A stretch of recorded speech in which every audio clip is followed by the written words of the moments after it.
Your honour, ಆರೋಪಿ ಸ್ಥಾನದಲ್ಲಿರೋ ಈ Amar alias ಜನ್ಮ ಈಗಾಗಲೇ ತನ್ನ ಸ್ನೇಹಿತ ಕುಮಾರ್ನನ್ನ ಕೊಲೆ ಮಾಡಿ ಜೀವಾವಧಿ ಶಿಕ್ಷೆ ಅನುಭವಿಸ್ತಾ ಇದ್ದ ಈತ ಆಸ್ಪತ್ರೆಯಿಂದ ತಪ್ಪಿಸ್ಕೊಂಡು ಬಂದು ಪೊಲೀಸ್ ಅಧಿಕಾರಿಗಳಾದ SP ಲಕ್ಷ್ಮಣ್, SI ರಾಜಶೇಖರ್ ಹಾಗೂ ಲಾಯರ್ ಕಪನಿಪತಿ ಅವರನ್ನ ಕೊಂದದ್ದು ಅಲ್ಲದೆ ಈಗ ಮಾಜಿ ಮಂತ್ರಿ ಮಹದೇವಯ್ಯನವರನ್ನ ಕೊಲ್ಲೋದಕ್ಕೆ ಪ್ರಯತ್ನ ಪಟ್ಟ ಅನ್ನೋದಕ್ಕೆ ಸಾಕಷ್ಟು ಸಾಕ್ಷಿ ಆಧಾರಗಳು ದೃಢಪಟ್ಟಿದೆ. ಅದರಿಂದ ಯುವರ್ ಆನರ್, ಈ ಆರೋಪಿಗೆ ನ್ಯಾಯಾಲಯವು ಯಾವ ರೀತಿಯಾದ ಕನಿಕರವನ್ನು ತೋರಿಸದೆ ಉಗ್ರವಾದ ಶಿಕ್ಷೆಯನ್ನೇ ಕೊಡಬೇಕು ಅಂತ ಮನವಿ ಮಾಡ್ಕೊಳ್ತಾ ಇದ್ದೀನಿ. ಮಿಸ್ಟರ್ ಅಮರ್, ಇದರ ಬಗ್ಗೆ ನೀವೇನ್ ಹೇಳ್ತೀರಾ? ನಾನು ಕೊಲೆ ಮಾಡಲಿಲ್ಲ ಸರ್, ನನ್ನ ಕರ್ತವ್ಯ ಮಾಡಿದೆ. ಮಿಸ್ಟರ್, ಇಲ್ಲಿ ನಾವು ಕೇಳೋ ಪ್ರಶ್ನೆಗೆ ಉತ್ತರ ಕೊಡಬೇಕೆ ವಿನಃ ನೀವು ನಮ್ಮನ್ನೇ ಪ್ರಶ್ನೆ ಮಾಡಬಾರ್ದು. ನಾನು ಅಪರಾಧ ಅಂತ ಪ್ರೂವ್ ಮಾಡೋಕೆ ನೀವು ಪ್ರಶ್ನೆ ಕೇಳೋ ಹಾಗೆ ನಾನು ನಿರಪರಾಧ ಅಂತ ಪ್ರೂವ್ ಮಾಡ್ಕೊಳ್ಳೋಕೆ ನಿಮ್ಮನ್ನ ಪ್ರಶ್ನೆ ಕೇಳಬಾರ್ದಾ? ನಾನು ಕೊಲೆಗಾರ ಆಗೋದಕ್ಕೆ ಕಾರಣ ಯಾರು? ಈ ಕೋರ್ಟು, ಈ ಕಾನೂನು. ಪೊಲೀಸ್ ಆಫೀಸರ್ ಆಗಬೇಕು ಅಂತ ಆಸೆ ಹೊತ್ತಿದ್ದ ನನ್ನ ಸ್ನೇಹಿತನ ಹತ್ರ 1 ಲಕ್ಷ ರೂಪಾಯಿ ಲಂಚ ತಗೊಂಡು ಅವನ ಲಾಕಪ್ ಅಲ್ಲಿ ಹೊಡೆದು ಸಾಯಿಸಿದ್ರು. ಅದಕ್ಕೆ ಸಂಬಂಧಪಟ್ಟ ಸಾಕ್ಷಿ ನಾನು ಪೊಲೀಸ್ನವ್ರು ಕೊಟ್ಟಿದ್ದಕ್ಕೆ ಈ ನ್ಯಾಯಾಲಯ ಕೊಟ್ಟಿದ್ದೇನು?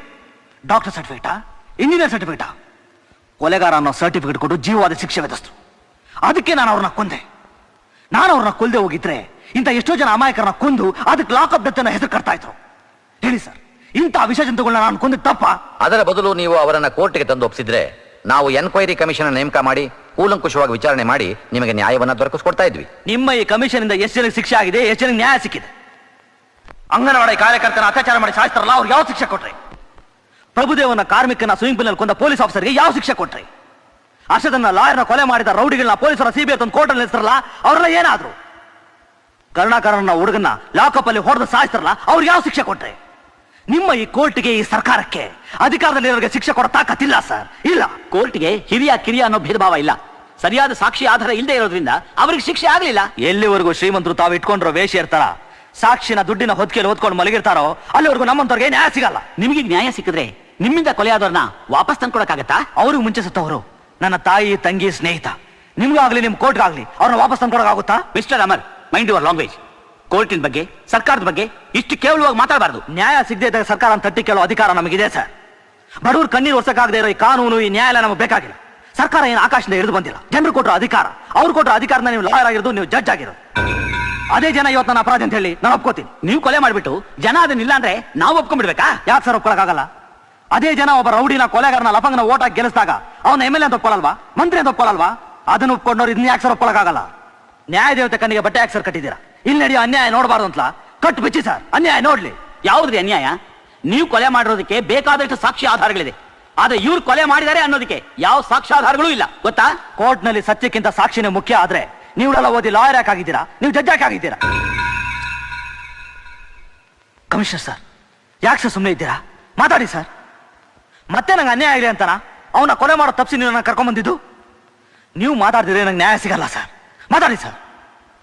ಸರ್, ಈ ಜನ್ಮ ಸಾಯ್ತಾನೆ ಅಂತ ನಂಗೆ ಭಯ ಇಲ್ಲ. ಆದ್ರೆ ಇಂಥವ್ರ ಹಠಾಸದಿಂದ ಸೊರಗ್ತಾ ಇರೋ ಸಮಾಜ ನಿಮ್ಮಂತವರಿಂದ ಆದ್ರೂ ಹೊಸ ಜನ್ಮ ತಾಳ್ಲಿ ಅಂತ ಪ್ಲೀಸ್ ಸರ್.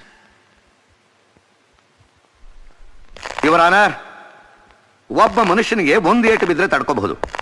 ಪದೇ ಪದೇ ಏಟು ಬೀಳ್ತಾನೆ ಇದ್ರೆ ಅವನು ಏನಾಗ್ತಾನೆ ಅನ್ನೋದಕ್ಕೆ ಈ ಅಮರು ಜನ್ಮ ಅಂತ ಆಗಿರೋದೇ ಸಾಕ್ಷಿ. ಇವನಿಗೆ ನ್ಯಾಯ ಕೊಡಿಸ್ತೀನಿ ಅಂತ ನಾನು ಅರೆಸ್ಟ್ ಮಾಡಿ ಕರ್ಕೊಂಡು ಬಂದೆ. ಆದ್ರೆ ಸಾಕ್ಷಿ ಆಧಾರ ಇಲ್ಲದೆ ಸುಮ್ಮನೆ ಆಗ್ಬಿಟ್ಟೆ. ನೀವು ಅಪರಾಧಿ ಅಂತ ಹೇಳ್ತಾ ಇರೋ ಈ ಅಮರು ನಿರಪರಾಧಿ ಅಂತ ಹೇಳೋಕೆ ಸಾವಿರಾರು ಜನ ಹೊರಗಡೆ ಕಾಯ್ಕೊಂಡಿದ್ದಾರೆ.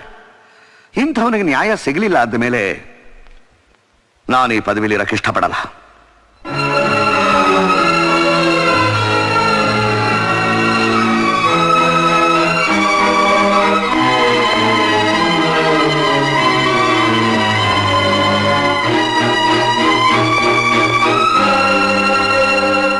ಯುವರ್ ಆನರ್, ಕೋರ್ಟ್ ಮುಖ್ಯವಾಗಿ ಬೇಕಾಗಿರೋದು ಸಾಕ್ಷಿ ಆಧಾರಗಳು ಅಂತ ತಮಗೂ ಗೊತ್ತೇ ಇದೆ.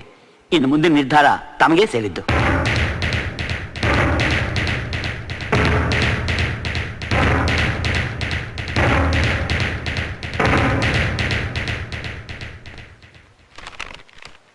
ವಾದ ವಿವಾದಗಳನ್ನು ಪರಿಶೀಲಿಸಿದ ನಂತರ ಅಮರ್ನನ್ನು ಅಪರಾಧಿ ಎಂದು ಈ ನ್ಯಾಯ ಅಪರಾಧಿ ಜನ್ಮ ಅಲ್ಲ ಯುವರ್ ಆನರ್, ಮಂತ್ರಿ ಮಹಾದೇವಯ್ಯ. ನೀವು ಹೇಳೋದೇನೇ ಇದ್ರೂ ಈ ಕಟಕಟಿಗೆ ಬಂದು ಹೇಳಿ. ನಿಮ್ಮ ತೀರ್ಪಲ್ಲಿ ನ್ಯಾಯ ಇಲ್ಲ. ಎಷ್ಟೋ ಜನ ಅಮಾಯಕರಿಗೆ ಕೆಲಸದ ಆಸೆ ತೋರಿಸಿ ಲಂಚ ತಗೊಂಡು ಕೆಲಸನೂ ಕೊಡಿಸದೆ ಅವ್ರು ತಿರುಗಿ ಬಿದ್ದಾಗ ಅವ್ರನ್ನ ಸಾಯಿಸಿ ಅದಕ್ಕೆ ಲಾಕಪ್ ಡೆತ್ ಅನ್ನೋ ಬಣ್ಣ ಕಟ್ಟಿದ್ದಾರೆ. ನಾವು ದೇವರು ಅಂತ ಪೂಜೆ ಮಾಡೋ ಸರಸ್ವತಿನ ಹಣದಾಸೆಗೆ ಮಾರ್ಕೆಟ್ ನಲ್ಲಿ ಮಾರೋ ವಸ್ತು ತರ ಮಾರೋ ಇವನು ನಿರಪರಾಧಿನ. ಇಂಥವ್ರು ಬದುಕಿದ್ರೆ ಲಂಚ ಅನ್ನೋ ಪದ ಎಲ್ಲಾ ಕಡೆ ತುಂಬಿ ವಿದ್ಯಾರ್ಥಿಗಳು ವಿದ್ಯೆನ ವರ ಅಂತ ತಿಳ್ಕೊಳ್ಳಲ್ಲ ಸರ್, ಶಾಪ್ ಅಂತ ತಿಳ್ಕೊತಾರೆ.